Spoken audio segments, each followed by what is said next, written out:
Hello there. A pleasant day to all of you. Welcome to the Institute of Global Professionals Free International Webinar. Thank you for joining us in this wonderful day. I hope that you will be able to stay with us until the end of this webinar. My lovely audience, I would like to welcome you all in IGP's Free International Webinar. I will be your host for this evening. My name is Abet, a proud teacher from Philippines. I am honored to be your host for today. I am proud to be associated with IGP as a global volunteer. I am delighted to welcome you all for the Institute of Global Professionals free webinar. Thank you for joining us today. It is my humble request to all of you to stay with us until the end of the program, for I assure you that everyone will have many takeaways and payoffs for this webinar. From time to time, you may like and comment on this webinar. Don't forget to like, share, comment, and tag your friends in the comment box. Let's watch together as we learn together. We believe that the power is gained by sharing knowledge and not by hoarding it. Once again, I am Abet, your volunteer host from IGP. Every day, many new participants are joining us. So allow me to give you a little concept about IGP. The Institute of Global Professionals serves as student and community resources, providing holistic social work and education towards creating a proficient generation. IGP is leading online skill development with thousands of learners worldwide. I am proud to inform you that IGP is internationally recognized and globally accredited. IGP is your trusted platform to learn new things from the global leaders. We provide webinars, trainings, offline and online courses with the best well-trained speakers and coaches from all over the world to cater you with best learning platform. We believe that it is not enough to increase one's skills by just acquiring formal education.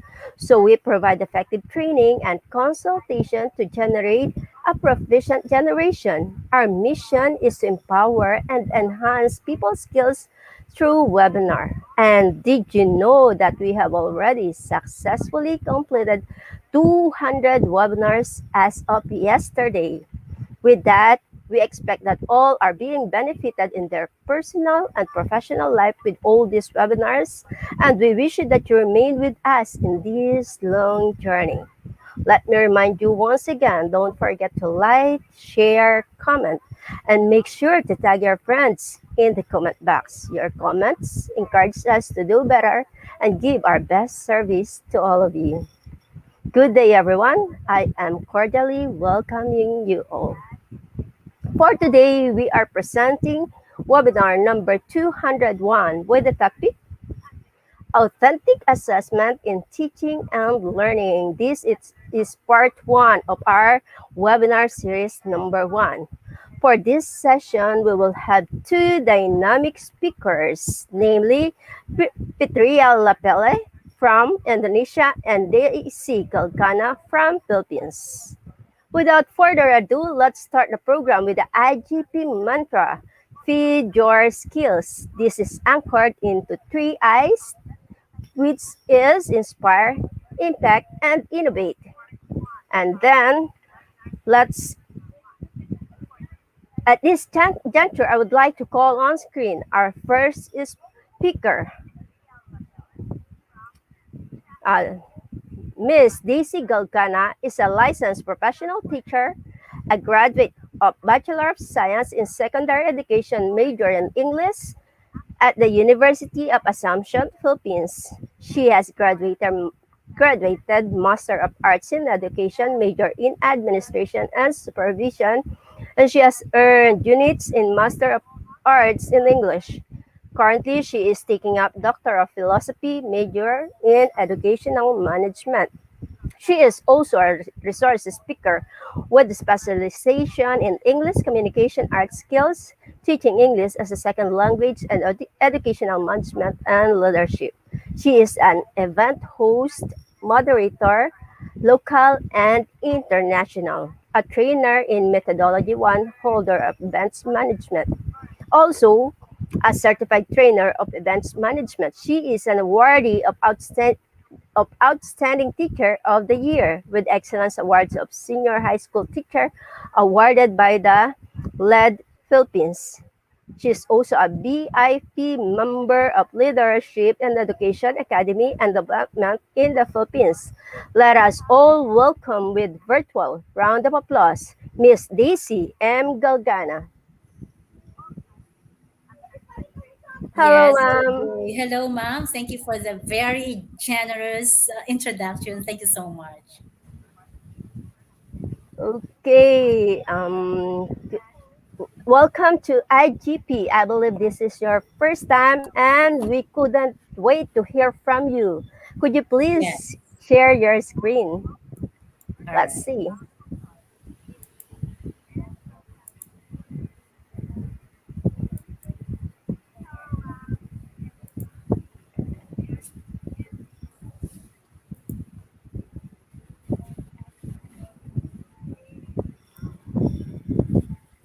Is it visible now, ma'am? Yes, ma'am, we could see it. Okay, once again, let's give a warm welcome to Ma'am Daisy M. Galgana. The floor is yours, ma'am. Yes. All right. So, good day, everyone. Good evening from the Philippines. It's an honor to be invited here at IGP. Okay, so as one of your speakers, and for tonight, for today, I was tasked to talk about the authentic assessment. Okay, of teaching and learning. Okay, so let us first unlock the word assessment. So this is really a big word in education. Okay, so we are going to unlock the word assessment. What is really assessment? So as we can see on my slide, it refers to various methods used to determine the extent to which students achieve the intended learning outcomes of instructions, and of course includes all the measures employed by teachers and schools to answer the question, did my students learn what they were supposed to learn? And traditional examples, of course, we have this very popular quizzes, periodical reports, and more on term papers and journals. Okay, so what is really assessment? Okay, it is actually a systematic process of gathering what, interpreting and acting upon data, no, related to student learning and experiences as well, for the purpose of developing a deep understanding of what students know. All right, what students know, what students understand, okay, and what students can do with their knowledge as a result of the educational experience. Okay, that is the process that culminates when assessment results are used to improve subsequent learning. Okay, so moving on, how about the authentic learning or authentic assessment? So, as you can see in my slide, authentic assessment is an alternative to traditional assessment. Okay, it evaluates students' abilities in real world context and aims to develop and measure multiple skills, just like cognitive skills, ability to work collaboratively, and written and oral expression skills instead of rote learning and passive test taking. Therefore, values the learning process as much as the finished product. Well, when we say authentic assessment, this is the idea of using creative learning, okay, creative learning experiences to test students' skills and knowledge in realistic situations. Okay, so we have to take note on that, no, realistic situations. And authentic assessments measures students' success in a way that it is relevant to the skills required of them once they've finished their course or a certain degree program. All right. So moving on, these are some of the key points that we will be looking for, no, assessment is an ongoing process, yes, aimed at understanding, improving, learning multiple methods. The criteria and standards evidence are there. And of course, students know, can do, and can understand what I have, that is, I've mentioned that a while ago. And it's more than just collecting data. It's more on skills and development. Okay, so these are some relatively sequences in preparing instructionally relevant assessment. Okay, of course, when we say instruction, it indicates the learning outcomes to be attained by our clients, by our students. And then learning task, of course, specifies the particular set of learning, okay, to which they will be assessed. Okay, and of course, the assessment, which provide a procedure designed to measure a sample, representative sample of the instructionally relevant learning task. Okay, so you see, these are just some of the sequences in traditional learning. Okay, now let's go on to the importance of authentic assessment. Okay, so since we are talking about authentic assessment, this is something very beneficial for everybody, especially to educators. Okay, so we are talking about realistic, okay, something realistic assessment for our students, no? So when we say authentic assessment, to find out what the students know. Okay, so that is why we have knowledge there. And then to find out how students go about the task. Okay, how are these students, they are going to work on this. And then that is what you call the process. So we have the knowledge, we have the process, and we have the performance. Okay, to find out what the students can do, on how well they can do it. Okay, and then of course to find out how. Okay, so let me just go back to my slide to find out how students feel about their work. Okay, so are they being motivated or not? Okay, so when we say assessment, authentic assessment, these are measures, okay, on you think of a profession which require you to some direct demonstration of relevant, okay, related, congruent skills before someone or a student can be employed in a particular field. Okay, so why are we going to use this kind of authentic assessment? Okay, so let me just tell you about what is student assessment for. What is this for? Of course, to help us design, we educators, to help us design and modify programs to better promote learning and student success, and to provide more definitions and benchmarks as well for students' abilities and skills that will enable them to act more coherently. That is why there is a question in our mind, why use? Okay, why use authentic assessment? Okay, so aside from that, this is also to provide feedback. All right, feedback, guidance, and mentoring to students so as to help them better plan and execute their educational programs. And that is why we have this curriculum. All right, and of course, to provide improved feedback about students' learning and to support faculty in their work. Okay, now before we move on to the functions of assessment, okay, so let us now have this question, why use authentic assessment? Okay, because when we say authentic assessments, they capture constructive nature of learning. Of course, we cannot simply be fed knowledge. We need to construct our own meaning of the world using information. So we have to gather, and we have gathered, and what we have taught on our own experiences with the world. Okay, so as you can see, these authentic assessments as well integrate teaching, learning, and assessment.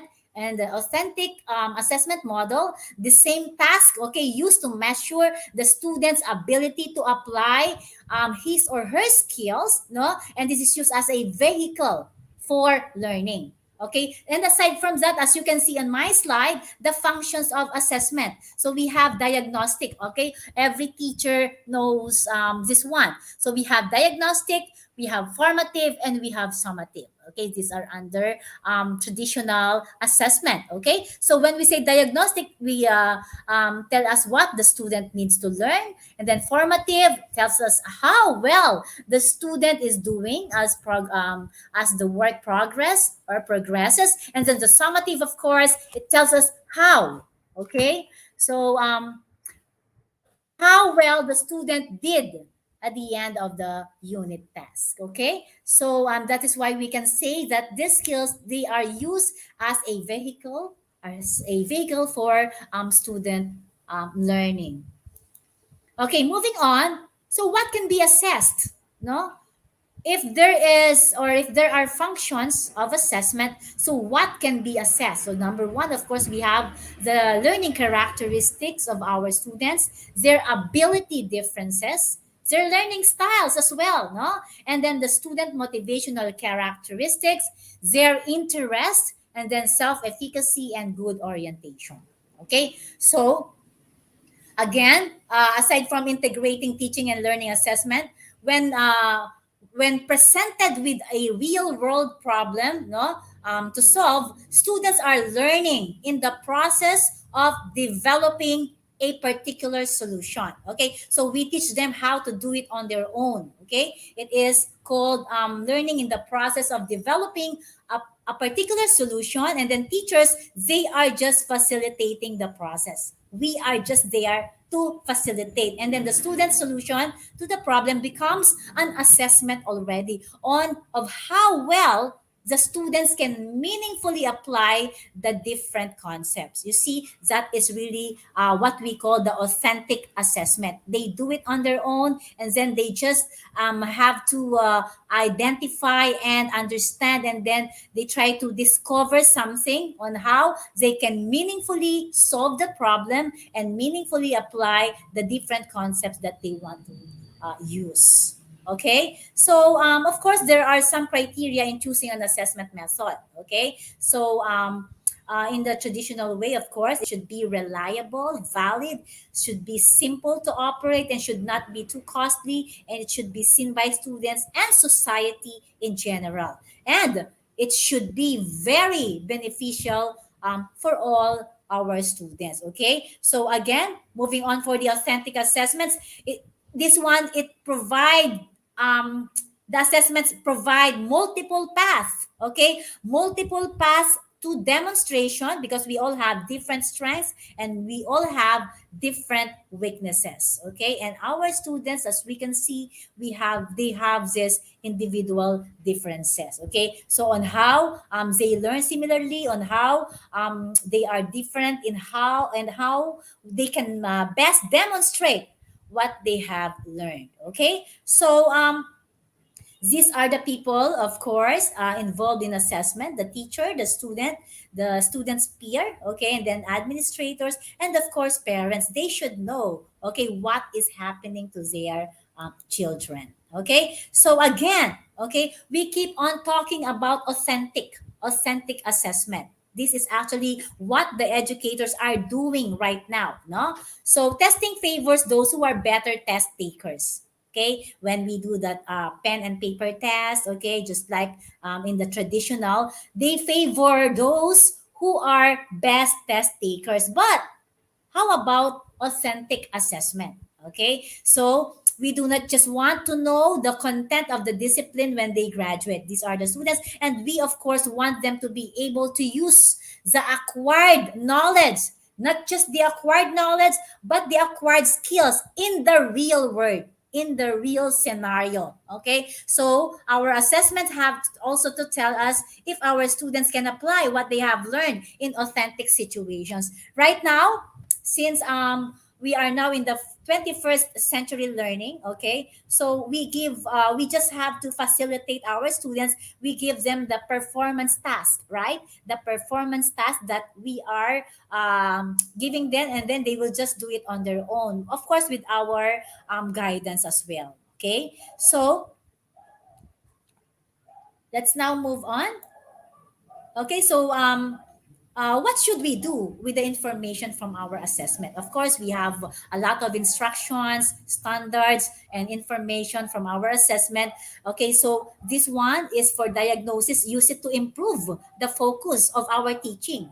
Okay, so we have to check on how are we going to teach, on how are we going to facilitate, on how are we going to guide our students, and of course use it to focus students attention, no, regarding their strength and weaknesses. You see, students, they have different styles in learning as well, no, and then of course to improve our program planning, no, our curriculum. Okay, and this is under program assessment. And of course we can also use this to tell the parents, to inform their parents. Okay, so those are just some of the information on why are we doing authentic assessment. Okay, so in the traditional way of assessment, we have this classroom assessment, informal assessment. Teachers, they just spontaneously observe, no, the performances of their students, and then like for example, doing or asking maybe thought-provoking questions, and then listening to them, to their discussions, and then conducting the students.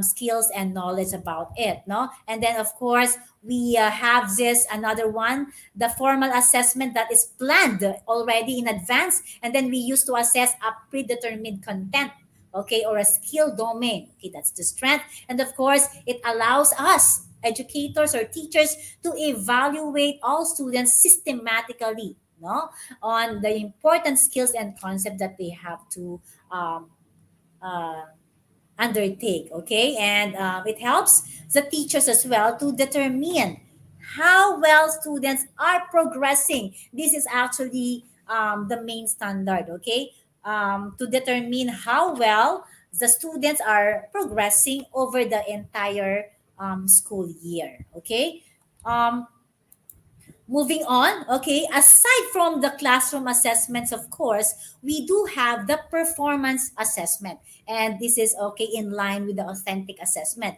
because this is an assessment that elicits and evaluates actual performances of the students, of our students. Okay, just like for example, they do drawings, experiments, term papers. Okay, so solution to authentic problems, and even behavior on how our like for example in PE, the time trial for running a mile, and on how they do recite a particular poem or acting, no, in theater arts. Okay, so this is more on performance assessments.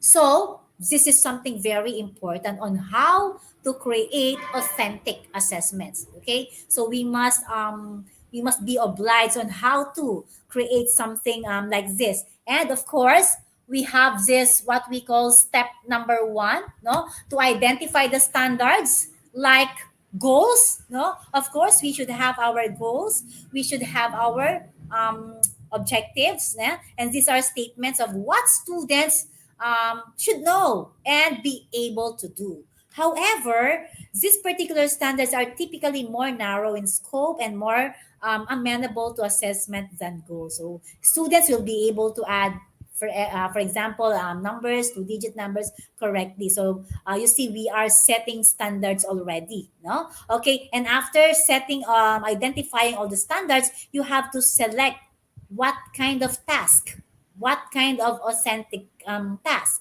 So you must find a way that students can demonstrate, on how they can demonstrate that they are, for example, they are fully capable of meeting that particular standard.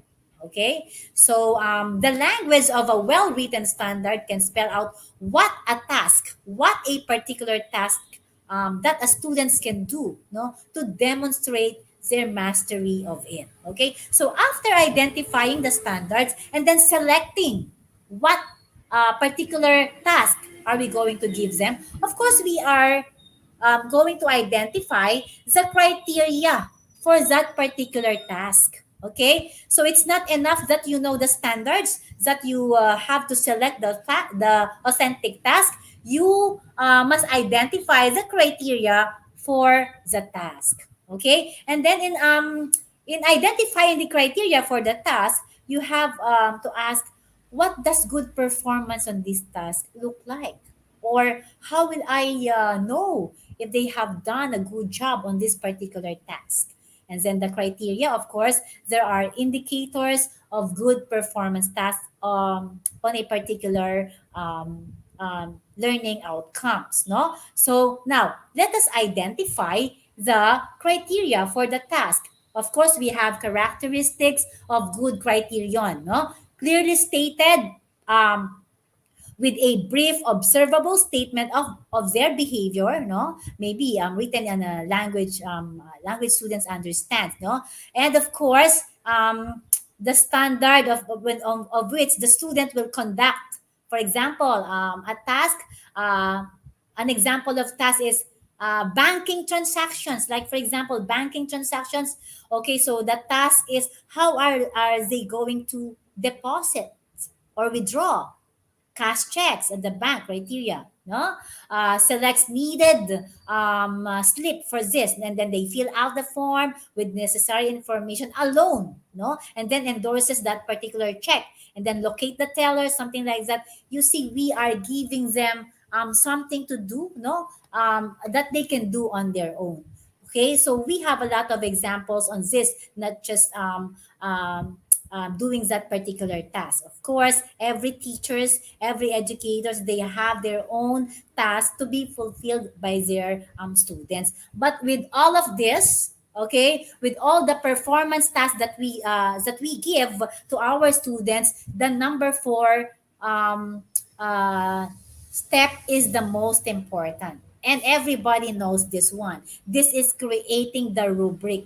Because when we give authentic assessment, when we give a particular task, okay, we have corresponding rubrics for that assessment, for that task. Okay, so you have to create the rubric once you have identified the criteria that you want to look for as indicators of good performance. So after that, you decide whether to consider that criteria analytically or holistically.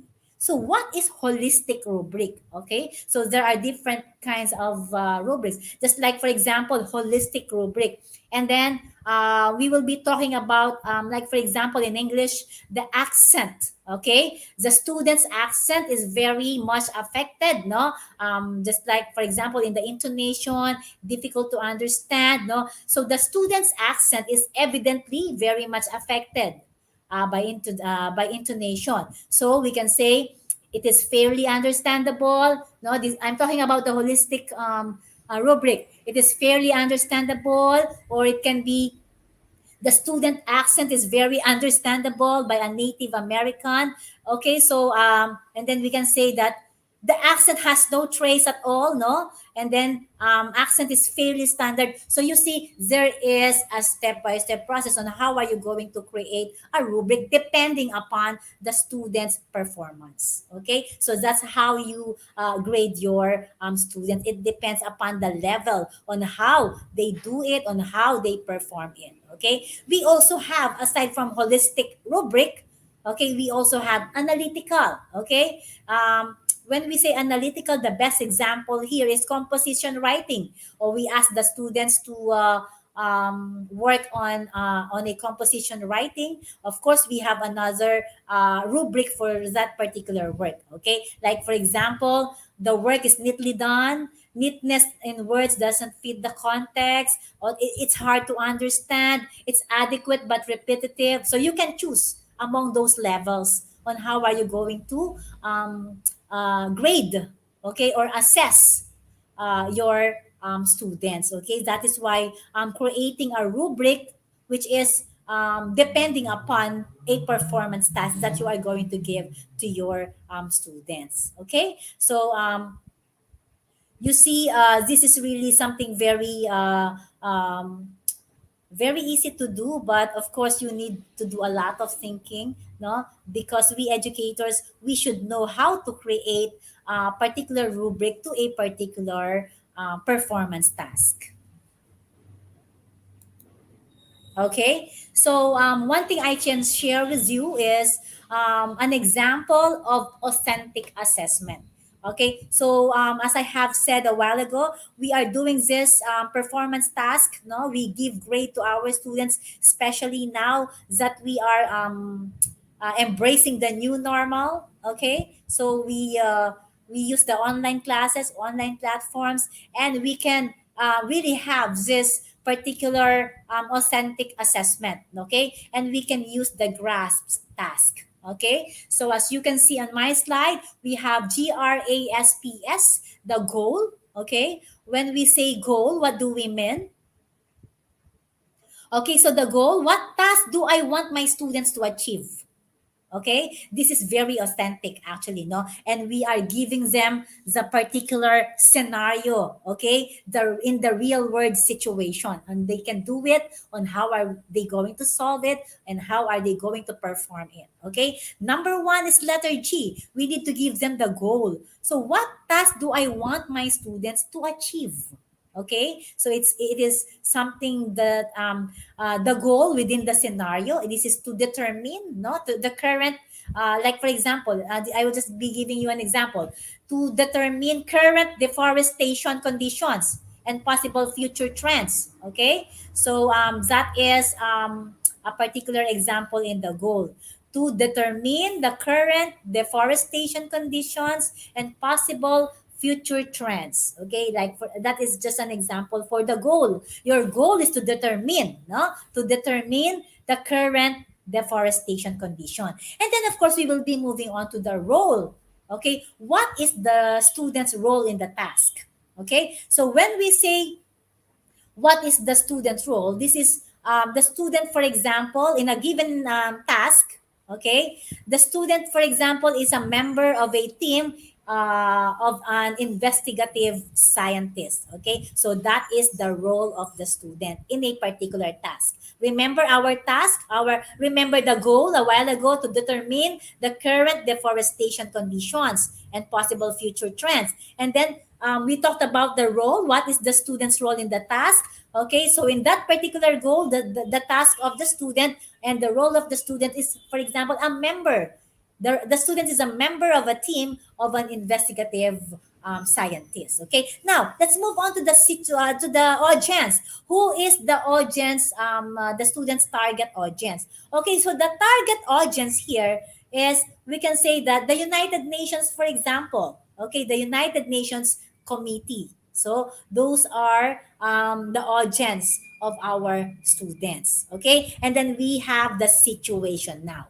Okay, which is the very important task. Okay, so the situation is, what is the context? Okay, what will be the challenge for our students? And then in a very simple understanding or explanation, S is the situation or the scenario we're in. um, uh, we will inform, for example, inform the United Nations Committee the effects of deforestation in on the Papua New Guinean rainforest, and convince them to follow the recommended action plan. So that would be the situation, because we are talking about the goal a while ago, to determine, no, the deforestation, and then the role, they are investigative scientists, and then the audience, we have the United Nations committee, and then the situation now is for them to be able to uh, inform, no, the scenario is to inform the United Nations committee about the effects of deforestation. Okay, now let's move on to the performance. What will students create or develop regarding our example? Okay, now we can say that the performance that our students will do is, remember, the P is the performance or the product, no? The product is clear and complete action plan. Okay, so that would be the performance of our students in the given in the given role, in the given audience, and in the given situation. Out of that, determining the deforestation, for example, in that particular place, the product that they are going to do is a clear and complete action plan. So they will come up with an action plan, no, with regards to the situation that they have been through. Okay, with regards to the challenge that given to them by their facilitator, and then of course the standard. Okay, so this is actually, we've done it a while ago, the criteria or the rubrics, the standards. This is the standards by which the product will be judged. How are you going to grade your students based on what they have done on this particular authentic assessment? Okay, so the letter P, which is they will be judged, the standard, they will be judged if they are, for example, the detailed and fully supported recommendations in an action plan. Okay, so they both have completed all the action plan given, based on the given goal, based on the given role, audience, and based on the scenario and the performance that they have done. Okay, so you see, this is the very best example of authentic assessment, giving our students the skill to develop, to give solution to a particular problem. Okay, if you can try, if you will try to compare this on a pen and paper assessment, it is really something very different. We are molding our students and giving them the scenarios that they can do something out of their own capabilities. Okay, so that is why it answers the question, why authentic assessment? Okay, so it is clearly said that authentic assessments evaluate how students are learning the course material and the subject matter over time, and then very different to traditional assessments such as quizzes, exam. No, okay, so when we say assessment, we evaluate, okay, the skills of our students. Okay, so authentic assessment views learning as a process. Okay, because we follow the process a while ago in grasp. Okay, according to Weller, no, standardized assessments only require test takers to recognize, no, and recall the information. But authentic assessments, on the other hand, okay, they often ask students to analyze, not just to memorize in the traditional way, but in the authentic assessment, we ask our students to analyze, to synthesize, actually, to synthesize and apply, okay, and apply what they have learned in a substantial manner. Okay, so I guess we can help and we can teach, we can mold our students by giving them authentic assessment, because we are opening their minds, we are opening their heart in a scenario wherein somehow someday they will be in that particular situation, so they know what to do. All right, and of course, when we do this, our students, they can create a meaningful process on their own. Okay, so authentic assessments, therefore, it offers a far more direct evidence than of the traditional way. Okay, so I guess most of us teachers, we use this authentic assessment. Okay, now, before this one, authentic assessments, of course, focus on the learning process, sound instructional practices, and high level thinking skills and proficiencies needed. Okay, not just memorizing, not just answering true or false, not just answering objective type of test, but a high level thinking skills and proficiencies needed for success in the real world scenario. And therefore many our students, they can, we can offer them exposure as well, no, and give them huge advantages over those pen and paper assessment. Okay, so remember, authentic assessment evaluates whether the student can successfully transfer the knowledge and skills they have gained in a classroom to various contexts, to various scenarios, and then situations. Okay, so remember this one, the authentic assessments in teaching and learning, and they do not have to be chosen over traditional assessments, of course. No, we can also use traditional assessments. We can have a mix of both types of assessments that can be effective or effective as well.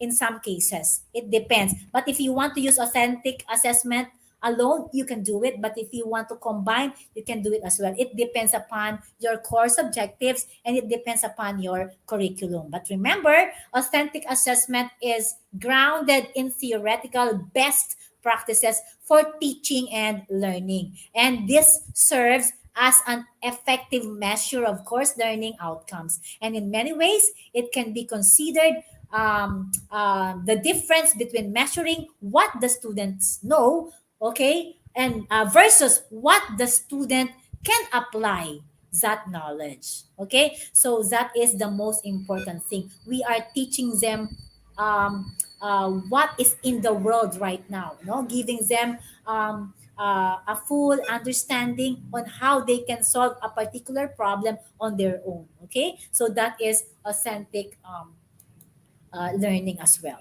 So as I want to end this presentation, this is my favorite from Benjamin Franklin, and it has something to do with our topic for today. No, tell me and I forget, teach me and I remember, involve me and I will learn. Okay, so I guess I have said too much for authentic assessment in teaching and learning. Thank you so much for listening.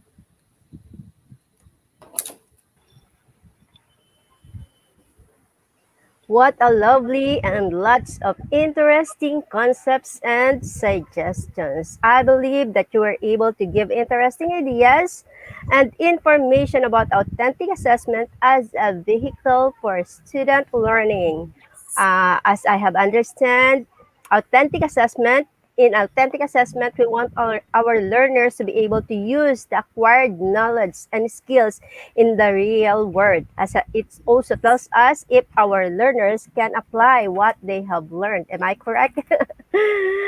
And also, authentic assessment can evaluate the actual performance of our learners. You also mentioned a while ago that about the functions of assessment and also creating a rubric and identifying whether they are analytical or holistic. Holistic. I'm sure that the participants were able to get the important takeaways. Thank you so much, Ma'am Daisy, for giving your valuable time with us and sharing your knowledge. Yes, thank you also, ma'am. And this is really a wonderful experience. Thank you for Yes, the opportunity. thank you, Ma'am Daisy. Once again, I would like to remind all of you to please support us with your like, share, and comment. Make sure to tag your friends in the comment box. We will be giving the e-certificate link in the comment box, and if you will face any problem collecting your e-certificate, you can go directly from our website, that is www.eduigp.com. Then after collecting your certificate, don't forget to celebrate with IGP by check-in. Once again, let's give a warm virtual applause to Ma'am Daisy Galgana. And this time, we will proceed to our next speaker. Our next speaker is taking up doctorate degree in research in education and evaluation department of state at State University of Yogyakarta. Before she received her MAED degree in English education from University of Muhammadiyah Malang in 2017. She also finished her undergraduate level at the same concern, that is English education at UMM in 2013.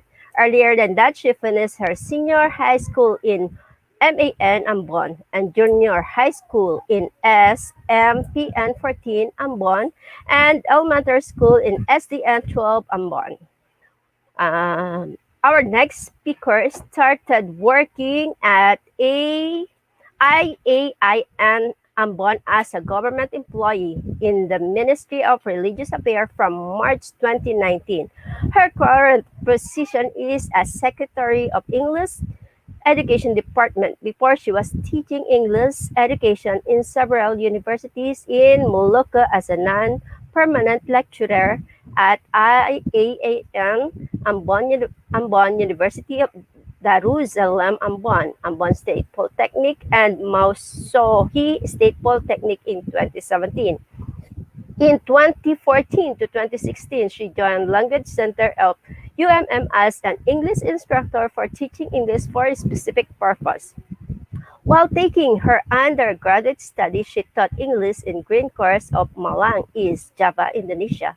Besides that, she also worked as a freelance translator, presentation, and publication. She published her research on English education. They are teaching technique used by the teachers in teaching ASP, speaking at Civil Engineering Department at the University of Muhammadiyah Malang, and need analysis on the material development of teaching ESP speaking, selecting materials for ESP speaking classroom, and the cultural symbol of Akorog Tigi in the wedding tradition of Makassar Society. She also joined an international conference as a presenter on the third Asia Pacific Education Conference that is enhancing education practices to face current global challenges at the University of Muhammadiyah Purwokerto by the title Classroom Management in Teaching SP at the University of Muhammadiyah Malang, a study on the teacher's professionalism.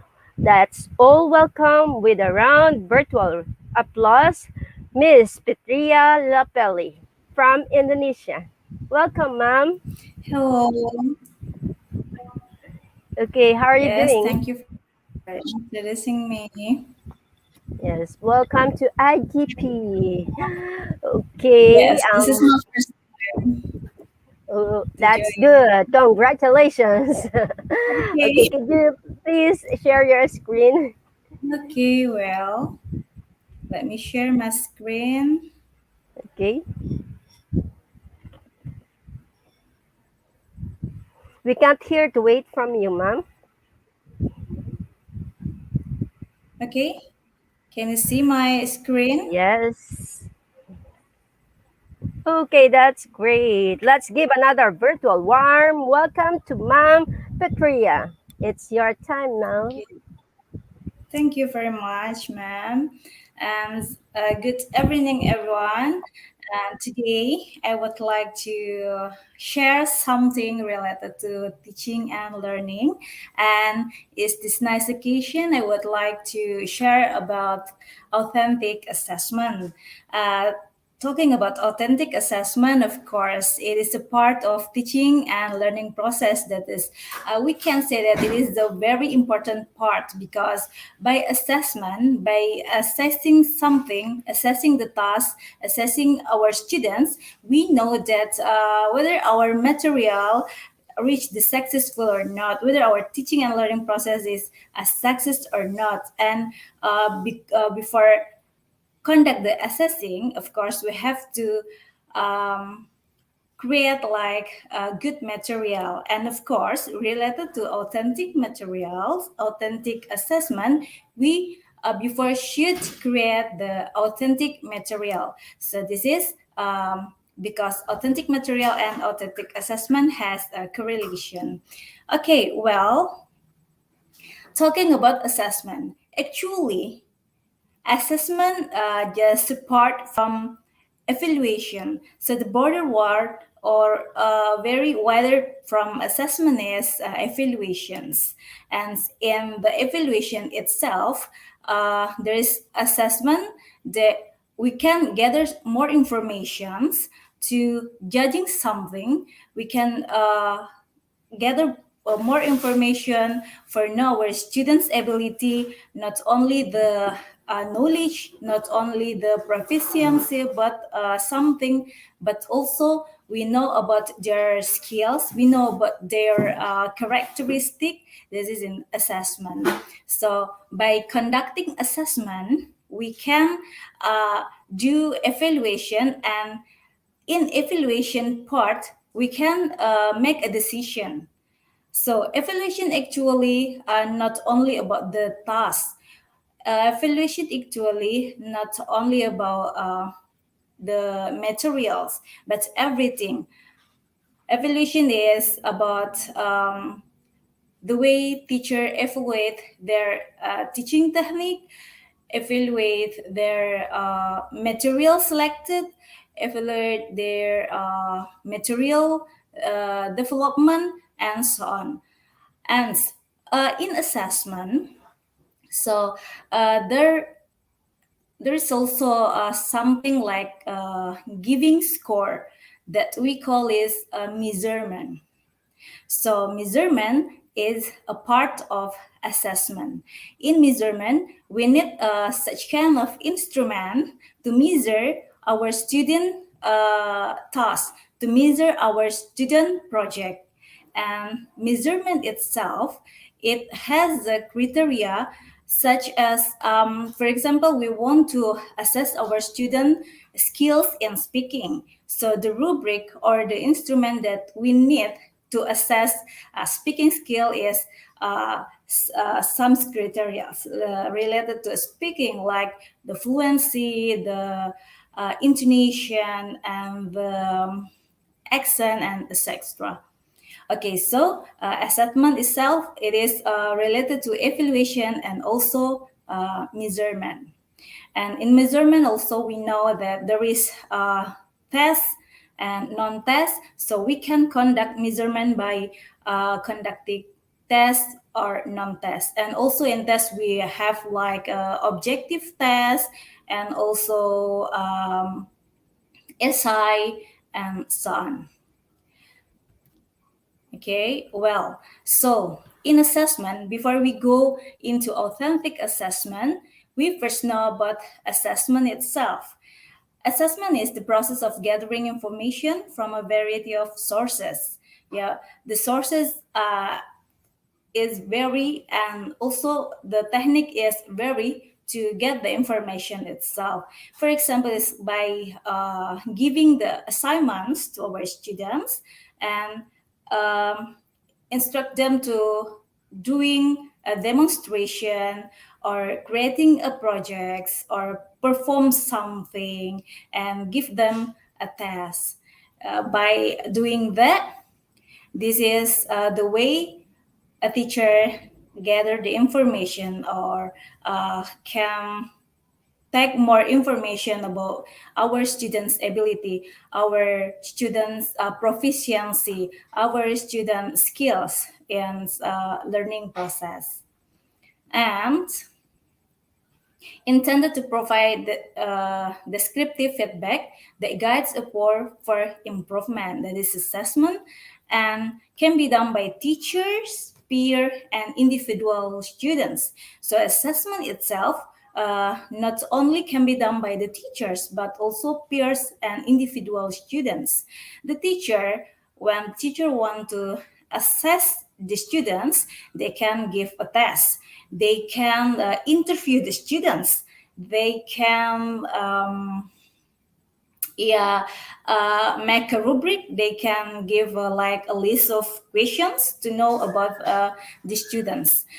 Because why not only the test? Because actually to assess something, not only about student understanding, not only about student knowledge, but also the teacher can assess student characteristic, uh, students' politeness, discipline, and so on. Responsibility, it can be assessed, of course. And when the students want to assess something, and then the instrument or the rubric, it should be correlate with the thing that the teachers want to assess. Also peers. Peers The assessment conducted by peers, for example, classmates, um, the teachers can ask some questions to students' classmates related to the student characteristic, because classmate doing interaction with the students. So, for example, and one students have some friends, and the friends is being asking by the teacher about this current student's characteristic or habits or something like that. If the teacher want to assess the characteristic of a certain student, or the teacher can doing direct questions, can give direct question to the student itself. That is individual students. So assessment can be that not only by the teachers but also by peers and individual students itself. And assessment is ongoing and supportive, means that it is runs not only in a certain day, not only in a certain time, but ongoing all the process along, all the process of teaching and learning. And well, how about authentic assessment? Before we tell about assessment, and now how about authentic assessment? Authentic, it relates to something origin. It relates to something, yes, authentic, of course. And assessment that is authentic means that it tells about the real word. So authentic assessment is, of course, related to what actually happens in the reality. Yeah, so not only like some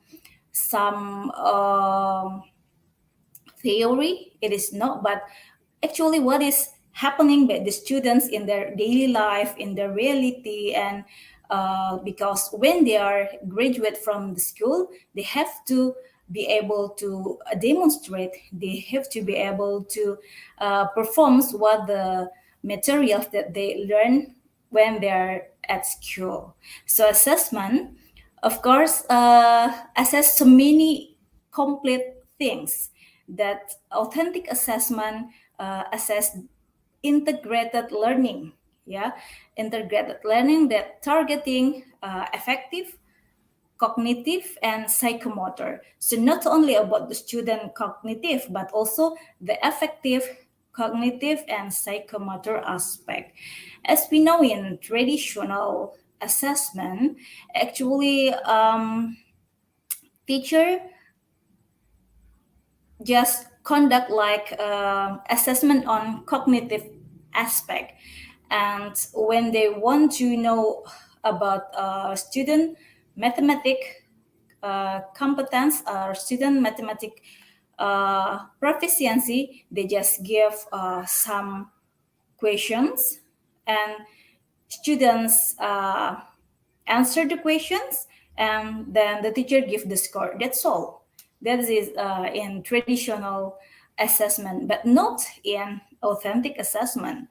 The students, teacher not only assess students' cognitive, student knowledge or understanding or proficiency, but how the students respond something, how the students reflect a certain thing. It is also can be assessed by the teacher and conducted authentic assessment.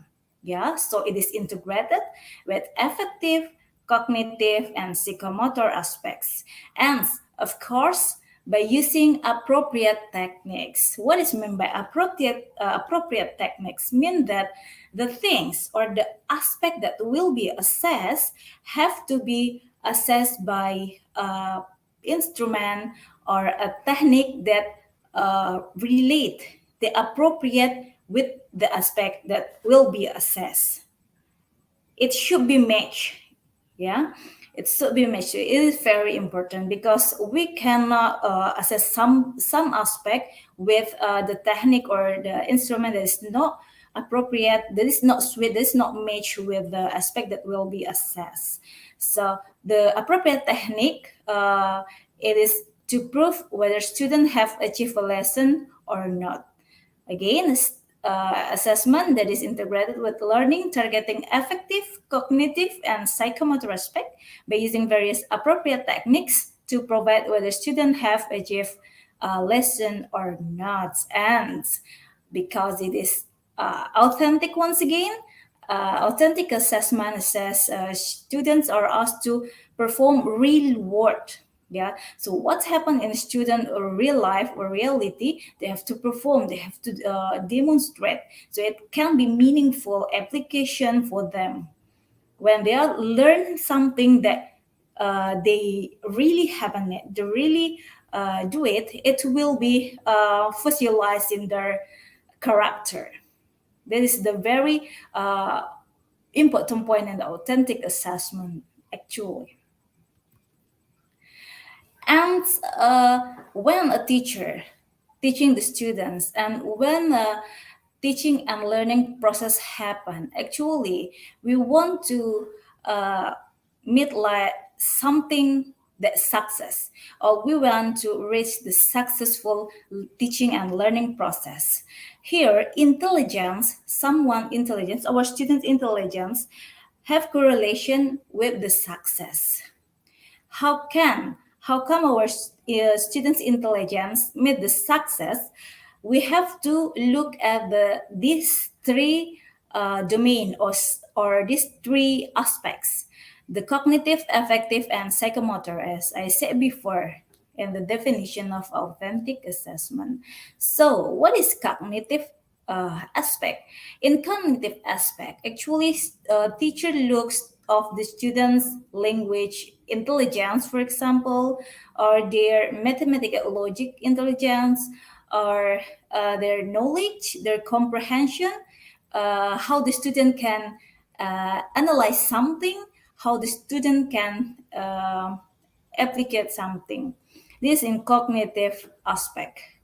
And actually, as we know in taxonomy Bloom, that there are some criteria, there are some level, yeah, six level, if I've been mistaken, about the cognitive aspect. That's how the student can understand, how they can comprehend, how they can analyze, and how they can develop the materials.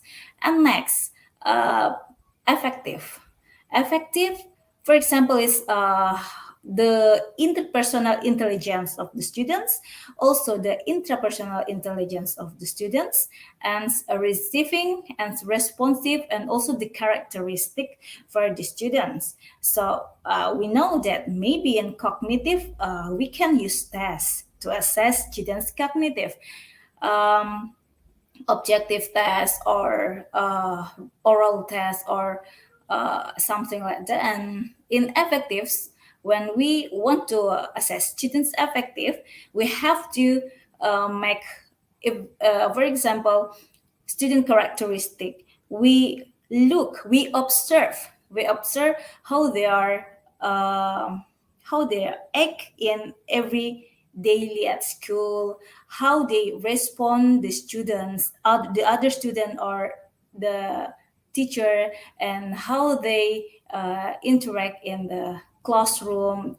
We can assess it by conducting authentic assessment in affective domain. Next is about psychomotor. And psychomotor aspects, for example, is like kinesthetic intelligence of the students, or we assess about the spatial visual intelligence of the students, and also the musical intelligence of the students, and how the student can create something, they can adapt at something, they can respond of some things, is in psychomotor um, aspects. And next, about the characteristic of authentic assessment. Of course, that something that makes it different from traditional assessment, the character of authentic assessments, there are several characteristics. The first is like complete learning. What is meant by complete learning? So ensure that every student is complete in understanding the learning competencies. Means that when the teacher teach a material to the students, and in the end of the teaching process, the teacher have to make sure that all of the students all of the students individual is really complete understand the materials, not only think that yeah, okay, material is finished, then it is finished. Not only in that point, but complete learning is make sure that all students understand completely about the material is being taught. Yeah, so not finish in the material, but all the students should completely understand about the materials. And complete learning performs assessment requires students to demonstrate their knowledge, skill, and strategies. Not only they understand the knowledge, not only they understand the material, but they are able to demonstrate it. They are able to transfer the knowledge into something that real and real action. And authentic task, yeah, authentic task is one which requires to the students to knowledge and skills to produce a product or complete performance. And here in authentic we have to give a material that authentic means that the material is in their really life, and the students know about the materials because it is happens in the student's life. And not only to understand, but the student have to um, use the material to solve the problem of their life. For example, where the teacher learn about a formula. So the teacher not only memorize the formula. In traditional assessment, when we ask a formula to the students and the student can answer the formula, so the score will be good. But in authentic assessment, it is not at the level. So the level is higher, means that the student have to using not only memorize, but the student have to use the formula to solve a practical problem in their life. So that is authentic task. And then how about the context? The context is the setting. Uh, they should be as real as possible, as I talked before. And the setting include the time allowed to complete the task should mimic or duplicate the context faced by professionals, design, and customer. For example, is we are teaching English. The teacher are teaching English, and it is about speaking, for example. And the topic is to promote a product, how to promote a product, for example. Yeah. And okay, in promoting a product, you have to tell this point this blah blah blah blah and blah, step by step, the characteristic, the good way in promoting product. So the theory about good way to promoting product. But in authentic the authentic one is students not only know about the way, the theory to promote product, but the student have to demonstrate it. Yeah, the student have to uh, do like they promote the product, how to promote the product in good ways. So they act like they are promoting a real product. Yeah. So by that way, the teacher can assess whether the students understand about the material or not. As I tell, the example is in this case is promoting product and speaking skill. Yeah, that is about the context and the criteria. The criteria here, should be just using criteria which are similar to those used to judge adults who perform or produce. Means that the criteria uh, are needed in assess something. Yeah, for example, focusing on mechanical errors when judging a paper is not appropriate, but judging a paper based on organization and based on the content. Yeah, so when we have to judge our students project, when we have to judge our students task, we have judges based on the criteria. So the criteria have to based on the topic, based on the subjects, based on the material that that the teacher asked the student to do that. So it is match, yeah.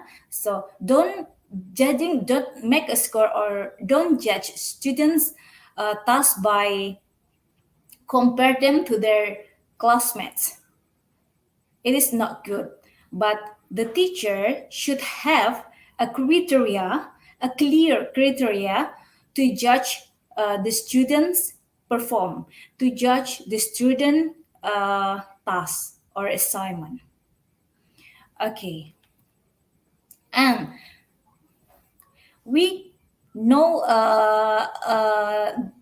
differences between traditional and authentic assessment. In traditional, it is just like we ask our student to select a response. We just ask our student to answer the question uh, by without developing their critical thinking, but not in authentic. Authentic ask students to not only about memorize or understand, but performing that task. They have to create more than selective response, but they perform that. They demonstrate the task. And in traditional, like the teacher, the students also the teacher assess just countrified, means that based on the theory, but in authentic assessment, the teacher assess the real life of the student itself. And in traditional, it is just recall and recognize some material. Not in authentic, the student have to construct, the student have to applicate the materials.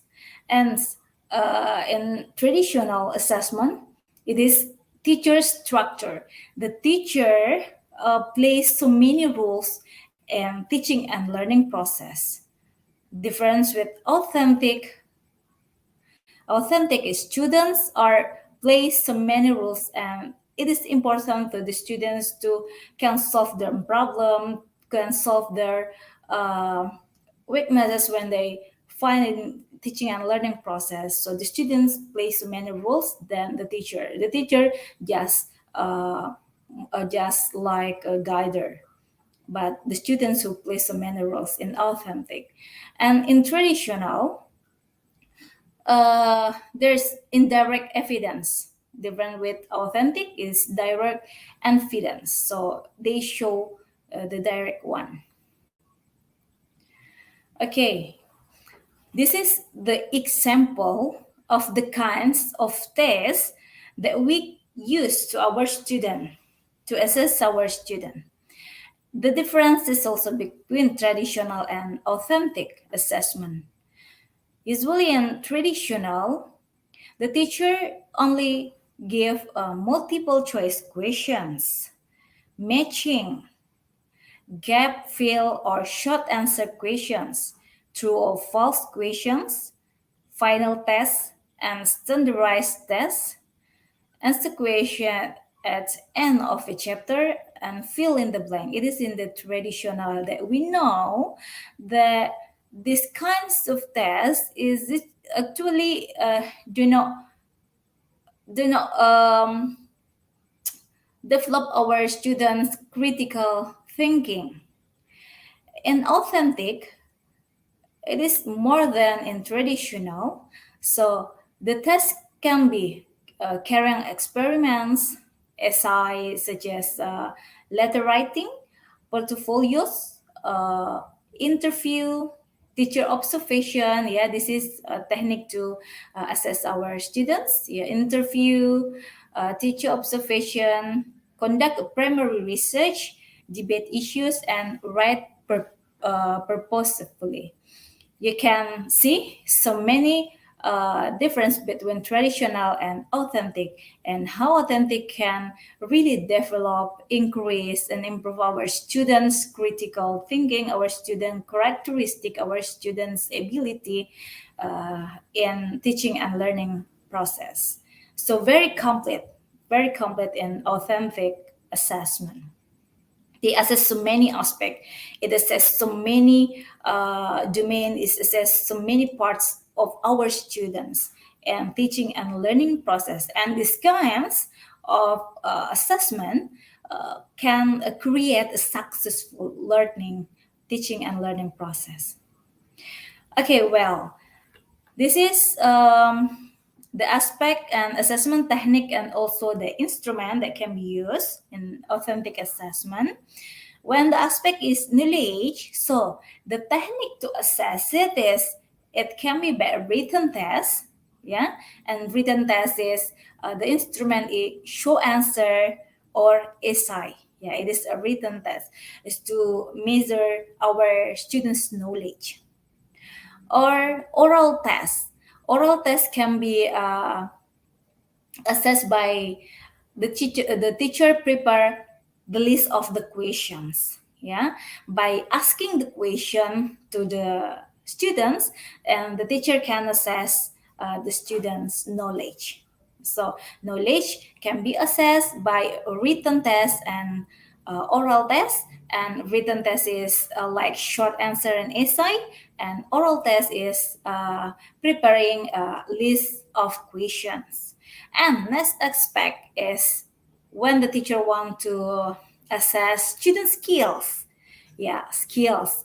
The teacher can use performance technique. So ask the students to perform something, to perform their task.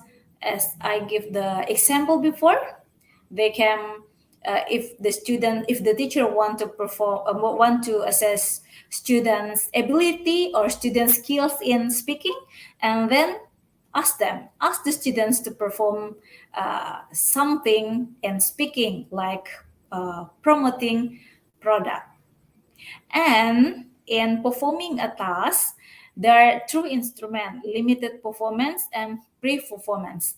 Limited performance mean there are a certain criteria about the performance, but in free means that there are no certain criteria. It's just free without any criteria to assess students' performance in skill. Next aspect is about attitude. How to assess our student attitude.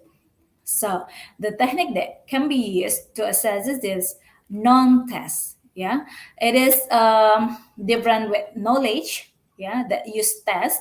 In attitude, the technique that we use to assess it is non-test. How about the instrument to assess non-test? We can use observation, we can use journal notes, so read the journal of the students, checklist, self checklist, the students self checklist, or checklist others mean the students classmate.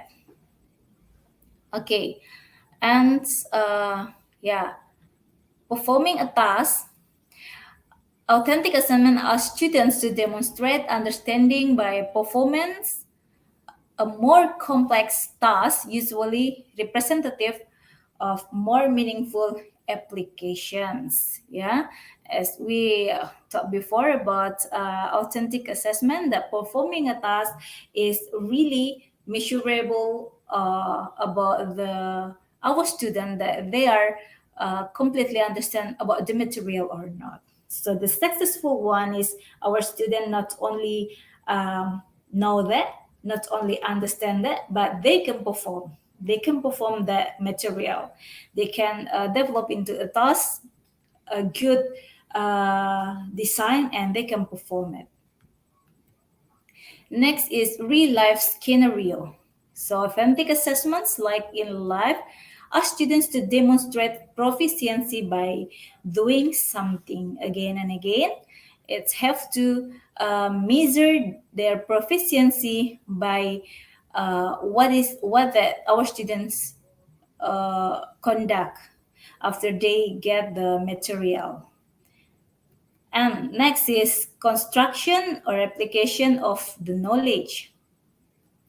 So, authentic assessment often asks students to analyze, synthesize, and apply what they have learned in a substantial manner, and students create new meaning and process as well.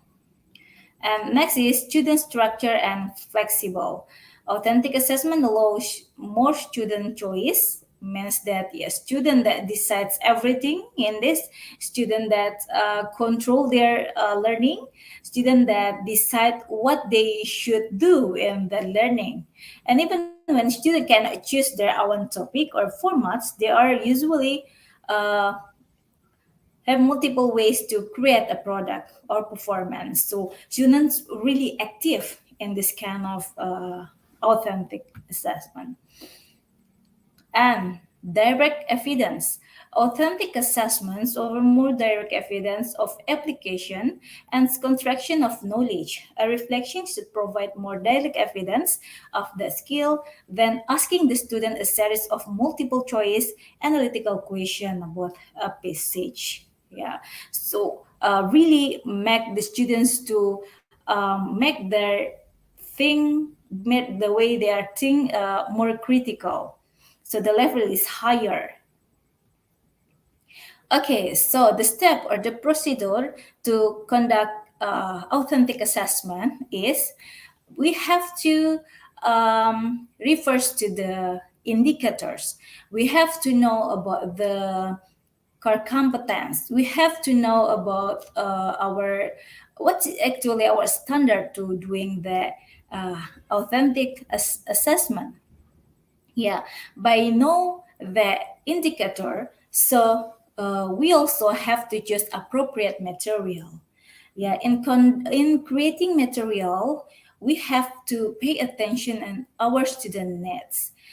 Before the teacher develop the material or before the teacher select the material, they have to uh, conduct like observation or interview to the students to observe to know about what actually the student need and learn this subject. So by know the students needs and that subject, so the teacher can create appropriate material and authentic material. So by when the teacher can teach authentic material, get material, appropriate material to the students in the class, so the teachers can doing authentic assessment, give the students the authentic assessment.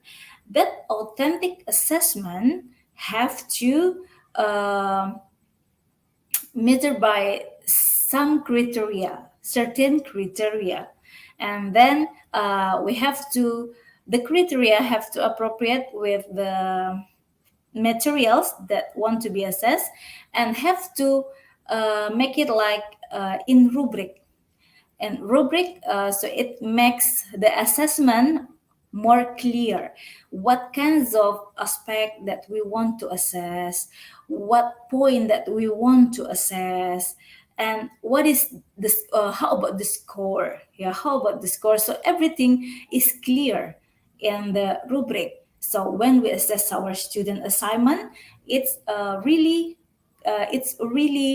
straight to the point and it's clear, of course. And this is a good assessment. This is I show you one example, and I even um, tell my students to, okay, this is a speaking subject, and the topic is the skills that I want to assess is speaking skill. And the topic is about advertisement. So I asked them to make an advertisement that's based on the following situation. You can see the situation on the box.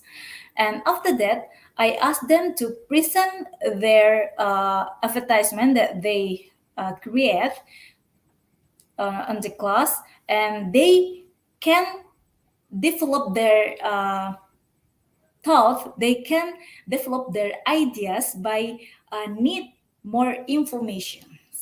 So this is such kind to conducting authentic assessment. By this instruction, you know that I just give some clues in in the box, if you can see, but then I ask them to uh, give addition in information about the advertisement. In this example, I ask them um, to make an advertisement about a new hotel. Yeah, and in the hotel um, will be open next month, and various extravagant facilities are available.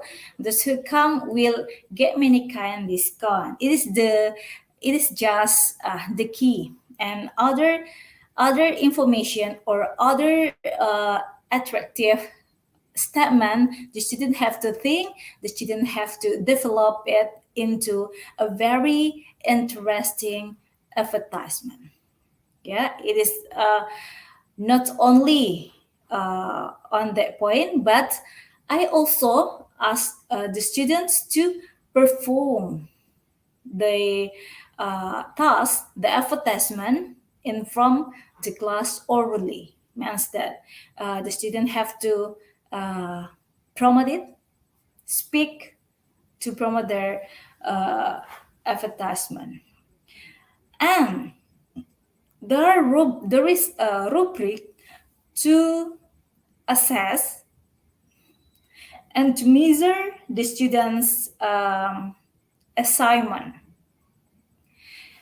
because it is speaking. So the teacher should pay attention, yeah, when the students uh, performs their assignments. The student should pay attention on the student's fluency. Does the student fluent in speaking or not? So there's a point. If the student's good in fluency, and then the score is 2. And then pronunciation. If the student good in pronunciation, and then the score is 2. And how about the accuracy? Of course, if the student is good on it, so the score is also 2. The clarity of the content, the clarity of the information, the advertisement also give the score 2. And how about the performance skill? If it's good, so the score is 2. So the total of all aspects in this rubric: fluency, pronunciation, accuracy, clarity, performance skill, total of that aspects, if the students good at all of them, so the total score that the students will get is 10. Yeah, so this is the way to conduct authentic assessment, that it's really clear in the instruction, clear in the rubric for measuring and assess our students assignment. And there are several advantages to conduct authentic assessment. They are focused on analyzing skill and integrating knowledge, and develop creativity and reflect real world skill with knowledge, encourage collaborative work, develop writing skill and oral percentage, and direct assessment of learning activities and learning object. And the last is quote, a single assessment is not enough to provide an overview or information about the ability of a student's knowledge, skill, and attitude. Benjamin S. Bloom. Okay, that's all from me. Thank you very much for listening. Thank you so much, ma'am. That was indeed jam-packed with information. A while ago, you discussed about assessment as a process to gather information, to provide descriptive feedback, and it can be done by the teachers, peers, and individual students. And then you discuss about authentic assessments as technique to prove whether students have achieved a lesson or not, thus demonstrate meaningful application of what they have learned.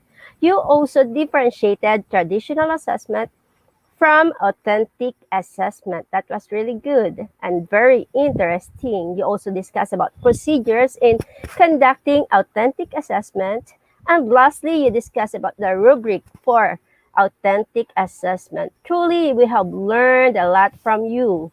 We are so grateful for your marvelous presentation, and this webinar is truly valuable for all of us because you shared lots of interesting, bright ideas. Thank you so much, Ma'am Petria Lapelli, for My giving your pleasure. valuable time. Yes, Ma'am. Thank you for giving your valuable time and sharing your knowledge to us. Thank you, Ma'am. My pleasure. Once Okay. again, I would like the audience to give a virtual round of applause to Ma'am Patria Lapelli. And also, I would like to remind everyone that we will be giving the e-certificate link in the comment box. And in case you face any technical issue, because there are so many participants who are accessing our link at the moment, you can collect the e-certificate direct from our website, that is www.eduigp.com. Then, after collecting your e-certificate, please don't forget to celebrate with IGP with your check-in. Thank you so much to our dearest speakers of today's webinar for your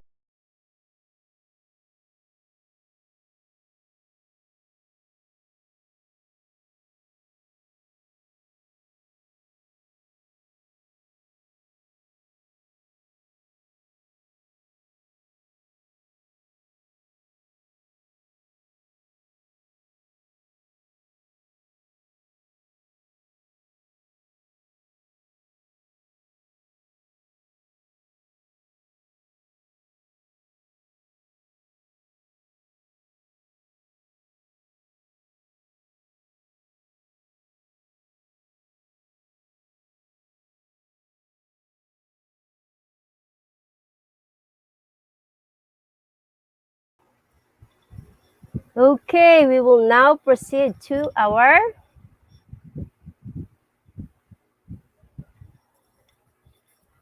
quiz competition. Please join our quiz competition. There are lots of participants who are joining already. You may join us, guys. This will be fun. Come on, join us.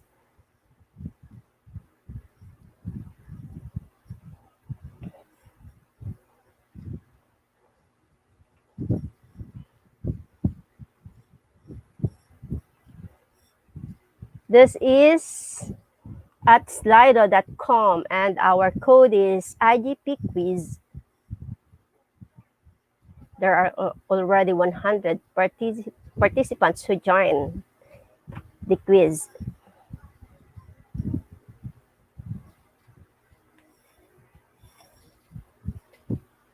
Okay, come on. We're still waiting for some more participants and we're giving them time to join. Don't forget our code, that is IGP quiz in capital letters.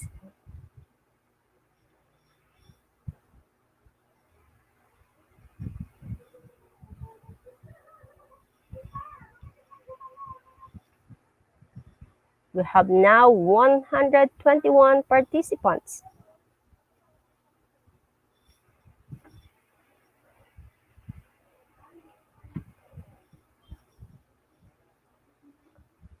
You may click the link in the comment box to join the quiz competition. Then enter IGP quiz for our first question. For classroom management strategies to be more effective, there's need to be proactive well-being support for teachers. Is it true or false?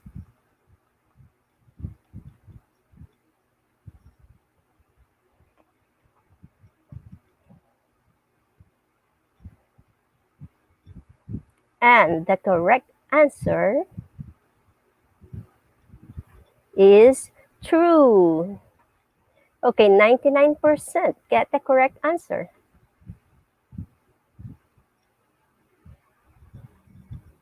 Question number 2. Students develop and use more effective strategies such as detection and self-assessment. Choose whether it is error, threat, cheating, or radiation.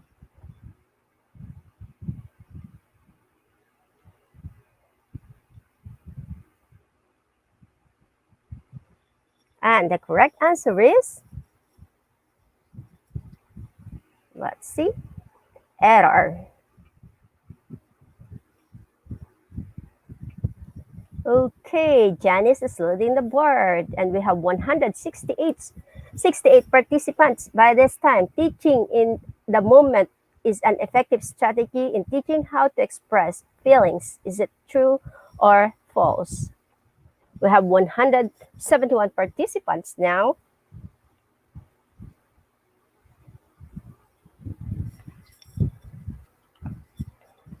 And the correct answer is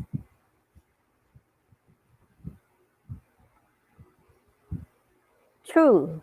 91% get the correct answer. Juan Miguel de Luna is leading the board. Example of high-impact teaching strategy for differentiation are single goal, explicit teaching, feedback to students, or all of the above. What is the correct answer?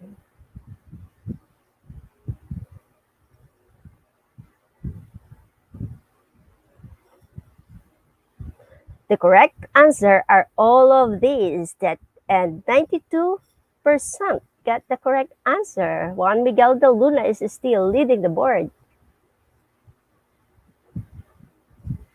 Okay, next question. Teachers understand the effectiveness of their teaching and select and adopt strategies to blank.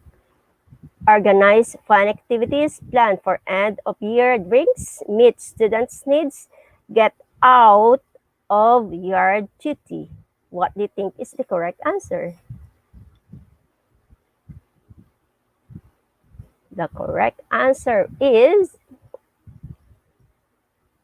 I was not able to see the correct answer. Teaching the information to someone else is never an effective way to study. Is it true or false?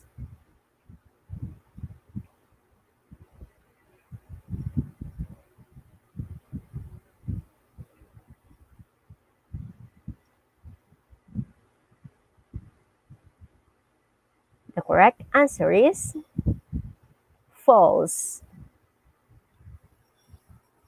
Next question. Jeneline is leading the board.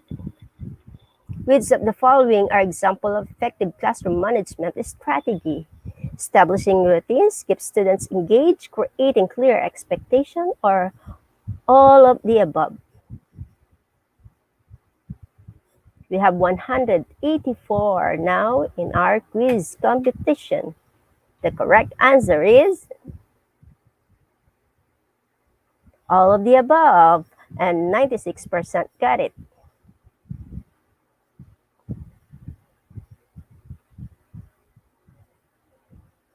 Jeneline Soriano is leading the board this time. Teaching circle is blank. Is linear, only happens once, or is ongoing, cyclic, and continuous? What do you think?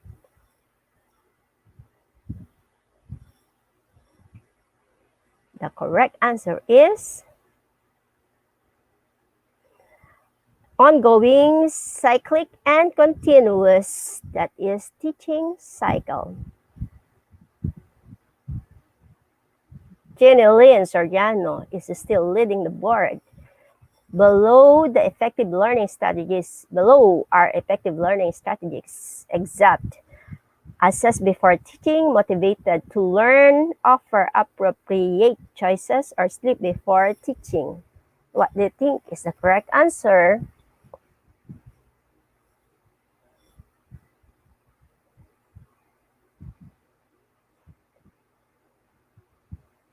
Sleep before teaching.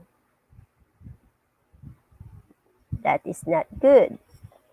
Okay, effective teaching strategies means give them a referral, get mad, make fun of them, ignore them, provide assistance, and provide positive reinforcement. What is effective teaching strategies?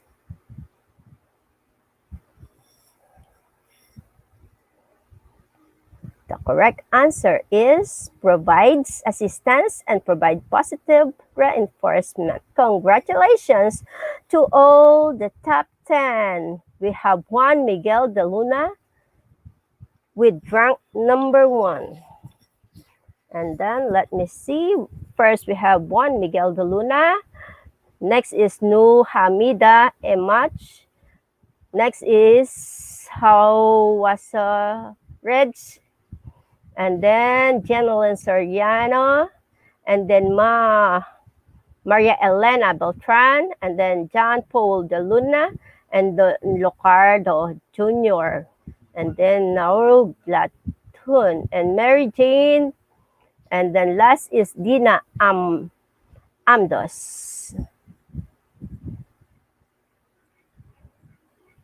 Congratulations to our top 10 winners for our quiz competition. You will be getting your quiz competition certificate. Our top 10 is Rika May Lacson. Number 43. Yes. 10 over 10 is Rika May Lacson.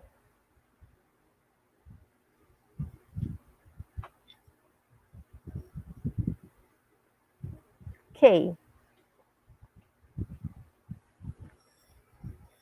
Rika May Lacson got 10 over 10. Okay, congratulations again to all our winners of the quiz competition. We will now proceed to our question and answer portion. Okay,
once again, let us welcome back our two speakers for today's webinar, Ma'am Pitria Lapelli and Daisy Galgal. Welcome back again, ma'am. Okay, for our dear audience, you may start sending your questions. Don't forget to address whom among our speakers you would like to answer your question. Okay, now we have our first question from Peruz Akbarov to Miss Daisy and M. Galgana. Do ways of authentic assessment contradict with how international language tests are held, namely IELTS or TOEFL and others, which are based on familiar topic with less real-world situation and authentic content. Okay, so yes, thank you so much, Mr. Feruz Al-Bakhrov. Well, as I have said a while ago, authentic assessment is this idea of using creative learning experiences, right? But in my last slide, I've explained that, of course, you can combine, no? What you are saying is the IELTS and of course they yes, they have this less real world situation, but you can also make use of them. It depends upon your objectives and it depends upon in your curriculum. Okay, so also the authentic assessment is more on the real world scenario, but we can always make use of this topics under IELTS and TOEFL. Okay, because we can combine, we can use, we can mix. It depends upon the um, the curriculum or your objectives as well. Thank you.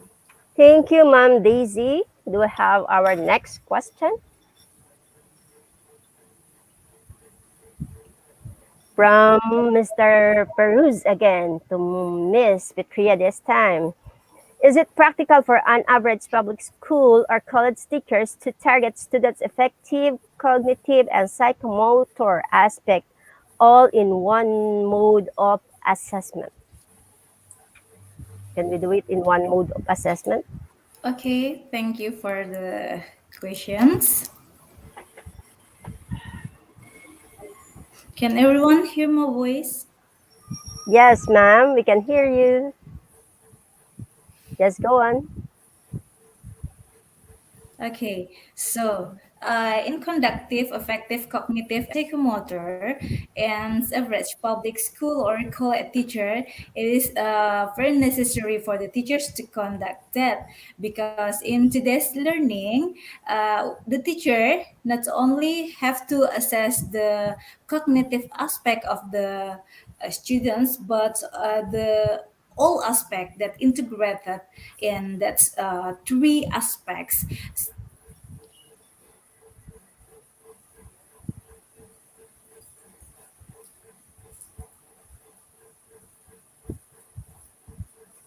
Okay. I think she's having some internet problem. Ma'am Daisy, would you like to say something about the question? Important. Okay. Okay, This, can okay, I will repeat once again. So it is very essential for conducting the assessment of three aspects because to create a successful learning, the teacher can have to create the students good in attitude, good in character, and good in